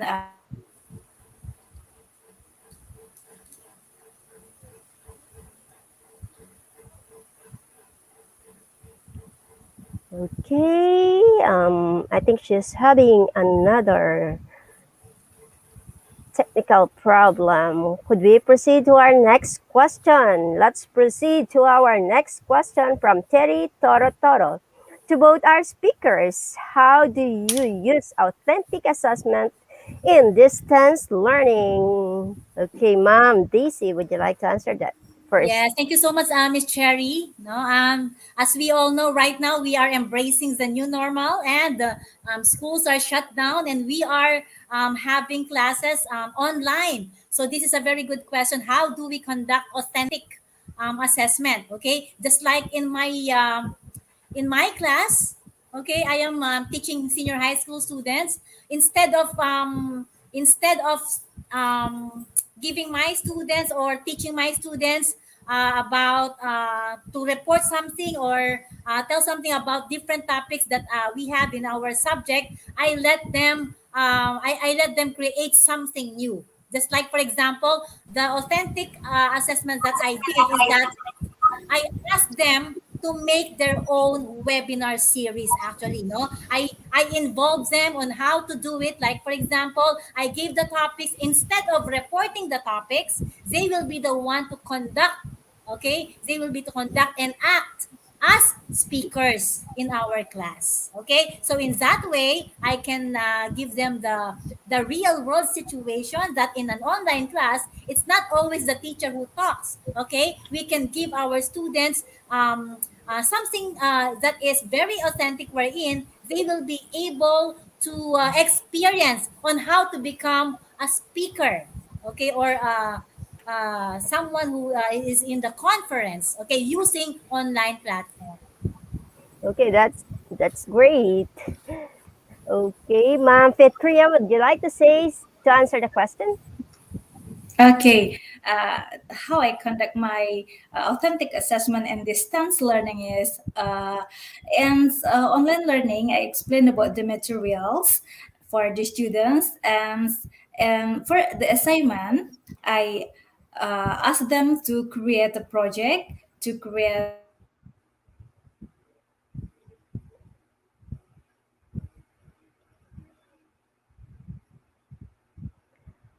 Okay, that was good. Anyway, let's proceed with our next question. This is now from Manolita Ramos Oligo. For Ms. Galgana, what are specific challenges that teachers encounter? First, with students, second, with parents, and third, principals, and how will they deal with it? All right. Thank you so much, Miss Manolita, Miss Oligo. Okay, so what specific challenges that teachers encounter with students? Well, with my students, usually since we are now in using online platform, the usual challenge that I experience is that sometimes my students are not around. They cannot enter the class, the online class, because of internet connection. We are really Yes. struggling, all of us. We are struggling on this, no, it is really a great challenge and a battle for especially for teachers waiting for my students and they are not there. You see, that is the greatest challenge that I have with my students. With the parents, maybe sometimes I the challenge is that I cannot have this proper communication with them as well. Okay, due to the fact that we do not have face-to-face classes, so we can't meet personally. So we just use messenger chat, something like that. Sometimes it's quite very hard. Okay, so when it comes to my administrators or principals, well, I guess I do not have any problem so far because my administrators, they are very very cooperative, supportive in a way that we really, when we really need each other, we just have to collaborate further for the benefit of our clients, and these are our students. Okay, that's good to hear. Do we have our next question? Now we have the question from Mirasol Silaga. To any of you who could answer this. As an educator, how to come up with authentic assessment for learners? What if the assessment in teaching was wrong along along the run? How will you correct it? Please cite examples. And thanks. All right. So, well, since we are dealing with authentic assessment, no, we can come up a lot, no, with a lot of authentic assessment for our learners, no. We will just have to use the grasp that I discussed a while ago, no. We just have to involve our students in a real world scenario. Okay, so of course sometimes the students can get it right away. So we educators, we teachers, we just have to be very patient in explaining and giving instructions to our students until such time that they will be able to conduct and give us what we want for our students, no. And how are we going to correct it? Well, constant constant reminder, instructing them, guiding them, okay, I think that will do for our students. We just have to be very patient, and we just have to understand our students that it's not right away they can get it. No, you have to be patient in explaining how is it to be done. Okay, thank you, Ma'am Daisy. Ma'am Petria, would you like to add something? Okay, yes, a little. I will give additional information is assessment is ongoing process. So means that we are trying to look what is the strength and weaknesses when we are conducting assessment. So when we find something difficult in conducted assessment, so we try to choose better choices to make it runs well. That's from me. So it is ongoing process, and just try to make it better day by day. That's the process. It's okay. Oh, okay, that's great. Do we have another question? Do we still have question? Okay, we have now another question from Roseller Cabasag. To both speakers, what is the best example of authentic assessment in modular distance learning? Okay, so the best example of authentic assessment in modular distance learning. Well, this is quite very difficult, no, if you will be using modular distance learning. Okay, because you will just be giving them modules and then they will answer it at home. Okay, or perhaps you can give them an activity, something that they can do, something that they can perform. Okay, so how are you going to see it? Maybe you can just they just have to record a video or something that can show us that they are performing, even if they are just at home and doing their modules. Okay, so maybe something like that can do as an authentic assessment for them. Okay, Ma'am Petria, would you like to say something? Yes, so in modular there also have activities there, right? So we can develop the authentic one of conducting the assessment by develop the activities and the model itself. I think I have same thought with Miss Daisy, Ma'am Daisy. Okay, very good. For me, I think it depends upon the creativity of the teacher and also depends on the learning skills that are being developed. That's how we could make our authentic assessment. To Miss Petria, what are the qualities used as criteria for authentic assessment? Should teach that should that teacher should teachers give serious thought when they select a measuring instrument? What are the qualities used as criteria for authentic assessment? Yeah, actually, when we conduct assessment, we also conduct a test or non-test to assess our students. And both of test and non-test, there is we conduct a measurement that have rubric that have instrument to do that. So ideally, we have to pay attention on every criteria that conducting the test or non-test. So if you want to look for more information about conducting test and non-test, so the teacher can have a very rich information about doing the assessment. So it is important for me to make the qualities of assessment getting better. Okay, it is important for teachers to give serious thought on measuring in the measuring instrument that they should give. Do we have more questions? Let's see. Okay, next question, please. Come on, you may send your questions. We still have some few more minutes. From Jemar Avila to both speakers.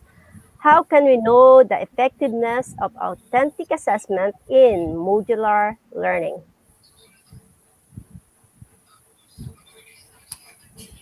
So how can we know the effectiveness of authentic assessment in modular learning? It depends on the activity that you have given to your student, if it is relevant, if they were able to do the task that you want them to perform. I think it is effective if they can do it. Okay, because it depends upon your instructions and it depends upon your activity. Okay, and you will encourage them to be very creative and try to do their best in showing us authentically, okay, the activity that you've given them. Okay, nice answer. Ma'am Fitria, would you like to say something again? Yeah, actually, when we conduct authentic assessment, modular learning, or another kinds of learning, the point is we have to assess what should be assessed.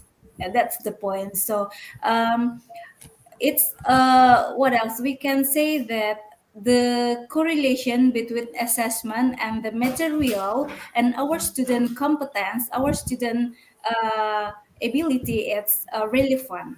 So either in a modular learning or other kinds of learning, it still can runs well and effective, of course.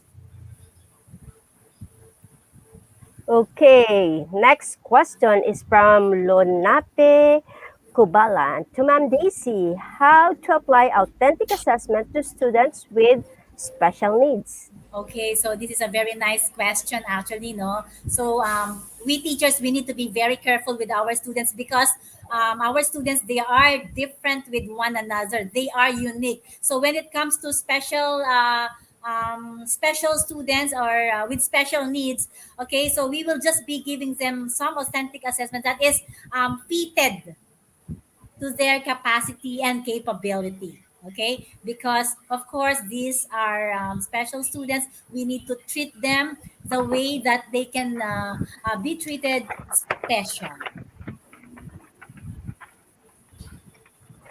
Okay, to our two speakers, thank you so much for sharing your valuable time with us. Thank you, and we hope to see you again in IGP soon. Thank you about the topic. My pleasure, Okay. ma'am. Okay, God bless you both. Announcement. We have a free international webinar daily. Fixed time 6 p.m. BST. Double bonus with regular webinar. Along with our regular webinars, we have also added webinars on every weekend. That is Sunday morning, month of October. October morning session. Date is October 3, October 10, and October 24. That is 9:30 a.m. BST. Triple bonus this time. Starting from October, we have webinar series program. You will get individual certificate for each webinar, and after submitting all certificates, you will receive a webinar series certificate. And then it is highly focused on teaching strategies, research, assessment, pedagogy, tools and techniques, professional development, and communication skills. That is our triple bonus for the month of October. Our first webinar series program has 5 parts, and today is the part 1. That is October 1, and part 2 will be on October 4. Part 3 is October 7, part 4 is October 10, and part 5 is October 26. Our topic is authentic assessment in teaching and learning.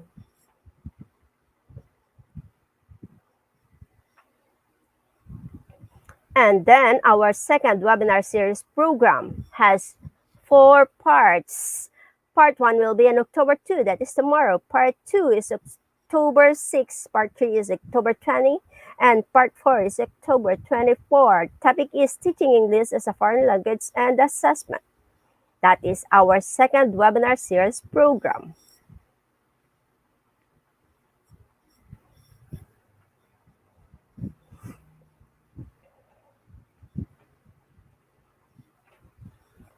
Let's see what's next.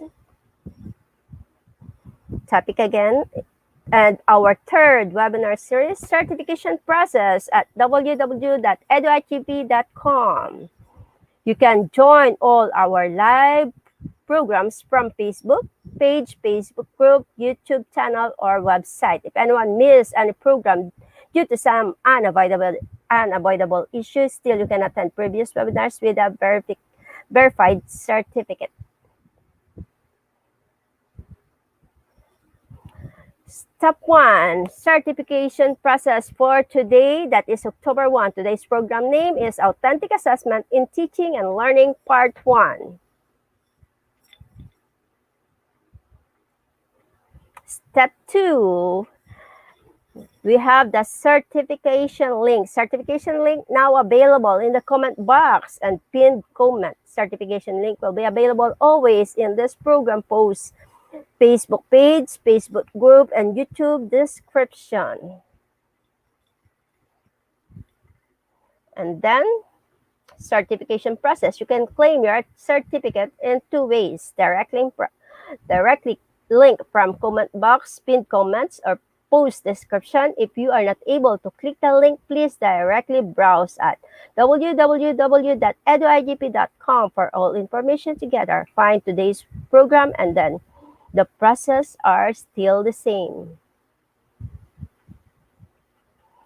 Step 3, browse www.eduigp.com or the given link. You will be redirected in this page of our website. You can see it in the video. And then you have to enroll now. Click enroll now. Our today's program is Authentic Assessment. If you are new, create your account. If you have an account, then log in directly. After that, find the seminar title and get enrolled. You have to log in every time you need to download the certificate. You have to log in. Then step 4, please note the code that is IGP 7530, and today's program name is Authentic Assessment in Teaching and Learning Part 1. Again, the code is IGP 7530. Without code, no one is eligible for certificate. With code, you can claim your certificate anytime.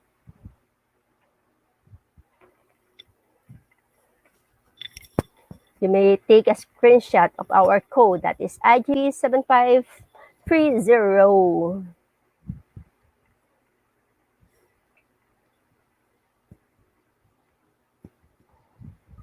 Okay, with code, click Get Your Certificate. Okay, you have to encode IGP 7530 and then click Get Your Certificate, and it will be auto-downloaded to your gadget, to your cell phone, or to your laptop.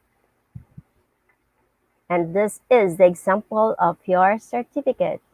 It will be ready for you. Anyone can verify your certificate with your certificate verification code. Free international webinar certificate is auto-downloadable in PDF file. You don't need to download it manually, so check your device file manager. Sometimes it looks incomplete, which is for your mobile screen size. In PDF file, everything is perfect.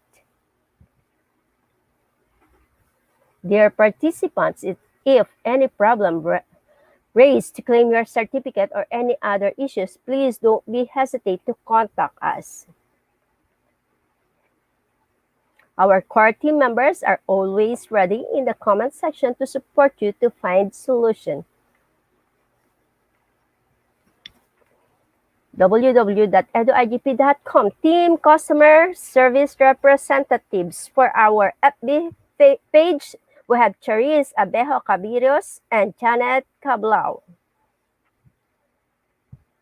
For our FB group, we have Cherilyn Yamaguchi, Jonas Malingin, and Alonso Warren Carriaga. For our YouTube channel, we have Kelvin Lunantok, Joel Danaog, and Jeffrey Sayag. And then tomorrow, October 2, 2021, we have our topic Teaching English as a Foreign Language and Assessment. This is the part 1 of our webinar series number 2. This will be in the evening session. And then on Sunday morning, this is a morning session, October 3, 2021. We have Easing the New Normal Education. And we will have 3 speakers from Philippines. That is Easing the New Normal Education, morning session. Okay, Sunday evening, that is still on October 3. We have the evening session 2, that is disaster preparedness and climate change adaptation. And we will have another 3 speakers from Philippines. This will be for the evening session. So for Sunday, we have the morning session and the evening session. And then authentic assessment in teaching and learning part 2 will be on October 4, and we will have 2 speakers from Indonesia and one from Indonesia and one from Bangladesh. That is part 2 of authentic assessment. On Tuesday, that will be October 5, we will have competency-based teaching in the evening session. We have speakers from Philippines and India.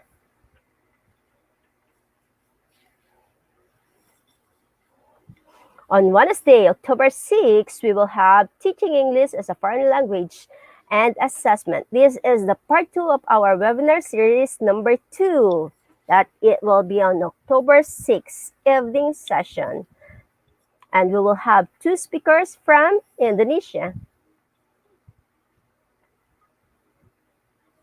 And then on Thursday, October 7, part 3 of authentic assessment in teaching and learning. Okay, we will have 2 speakers, one from Indonesia and another from India. This will be our part 3 of our webinar series number 1. Next Friday, that is October 8, 2021, is strategies in competent-based curriculum. We will have 3 speakers from the Philippines.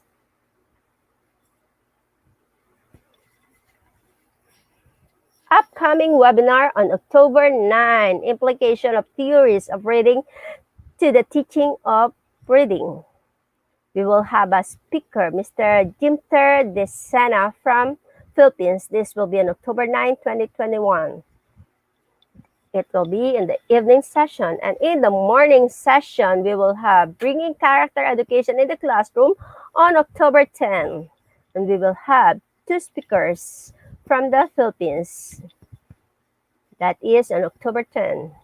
And then the part 4 of our webinar series number 1 will be on October 10. We will have 2 speakers from Indonesia. That is authentic assessment in teaching and learning, part 4. Okay, upcoming webinar on October 11, 2021. Digital classroom engagement tools with Edpuzzle. Very interesting. That will be on October 11, 2021. This will be part of our webinar series number 3. Part 1, October 11, Part 2, October 12, Part 3 is October 13. And then Part 4, October 14, and Part 5 is October 15. Digital classroom engagement tools with Ketobi on October 12, the Part 2 of our webinar series number 3, Digital Classroom Engagement Tools with Ketobi. Okay, that will be on October 12. Upcoming webinar on October 13. That will be the part 3 of our webinar series number 3, Digital Classroom Engagement Tool with Google Sites. That will be on October 13. Part 3 of webinar series number 3. And then we have part 4, October 14 of our webinar series number 3, Digital Classroom Engagement Tool with Wakelat. I'm not quite familiar with this one. Okay, I might attend this one. I think that will be on October 14. October 15, the part 5 of our webinar series number 3, Digital Classroom Engagement Tools overview. We will have 3 speakers from the Philippines. That upcoming webinar on October 16, Artificial Intelligence in Education, that will be in the evening session. October 16, upcoming webinar, October 17, Becoming by Overcoming in the evening session, October 17, 2016, we will have speakers from United States. And then upcoming webinar, October 18, Personality Traits and Technology Acceptance, evening session, October 18, 2021. We will have speakers from Pakistan. Upcoming webinar, October 19, 2021, Subconscious Mind and Success, evening session. We will have 2 speakers, one from Philippines and another from India. And then another upcoming webinar on October 20, Teaching English as a Foreign Language and Assessment Part 3. This is part of our webinar series number 2. This is the Part 3, which will be on October 20. Okay, upcoming webinar on October 22, Mastery in Public Speaking. Okay, by Mr. Peruz Akbarov.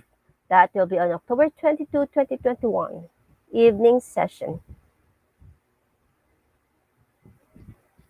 Upcoming webinar, October 24, 21st Century Teaching and Learning Demystified. Okay, we will have speaker from Indonesia, 2 speakers from Indonesia. That will be on October 24, 2021. Morning session. Okay, upcoming webinar on October 24, evening session, Teaching English as a Foreign Language and an Assessment, part 4 of our webinar series number 2. This will be the last part of our webinar series number 2.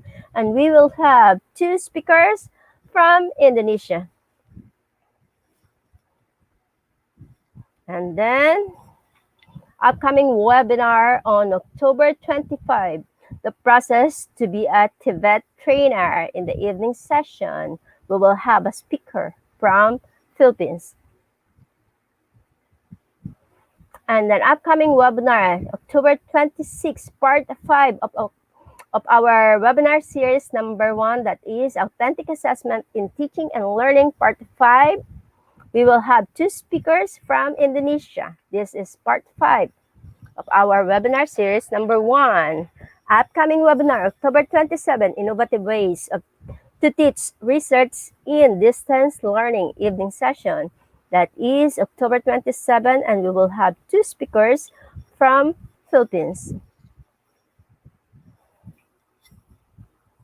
Upcoming webinar, that will be on October 28, International Political Economy, that will be in the evening session, and we will have a speaker from Philippines. And then another upcoming webinar on October 29, Work-Life Balance Professionally. We will have a speaker from Philippines. This will be an evening session. And then we will have another webinar, upcoming webinar on October 30, different teaching modality. This will be on October 30, and we will have 2 speakers from India.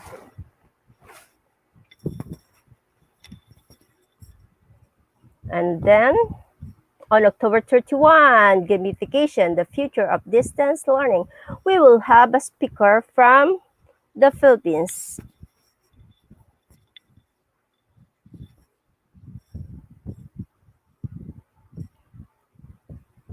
Upcoming webinar, November 2, Educational Engagement with Brain Boosting, and we will have a speaker from India.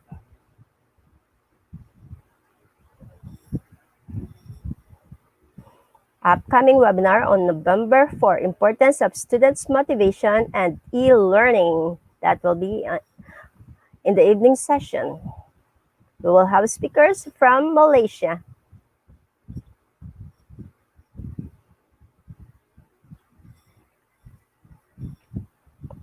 And then,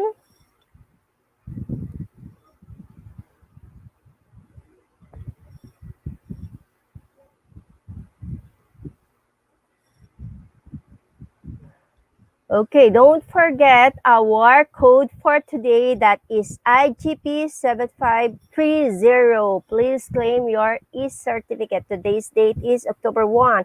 Our topic is Authentic Assessment in Teaching and Learning Part 1. Again, the code is IGP7530. With code, no one is Without code, no one is eligible for certificate. With code, you can claim your certificate anytime. That is IGP 7530.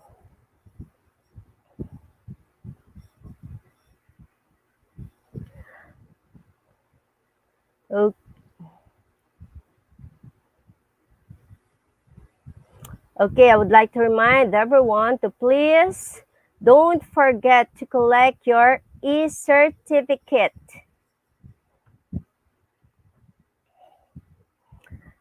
You can collect it directly from our website. That is www.eduigp.com. Thank you very much for watching our webinar for today. Dear knowledge seekers, from the bottom of my heart, I would like to thank all of you for attending today's session. Hopefully you have gained something new today and you will apply the things that you have learned in your life. If you think that you have learned something from us or we have been helpful to you, even just a little bit, please leave a review of today's webinar. And please recommend our page to your friends. Also, don't forget to like and subscribe to our Facebook group, Facebook page, and YouTube channel. Don't forget to collect your e-certificate, then give a check-in with IGP. And then spread this information with your friends. We hope to see you all again in our next webinar. Thank you very much and stay happy and stay safe. Once again, I am Marvet, your host for today. Signing off. Bye. Bye, everyone.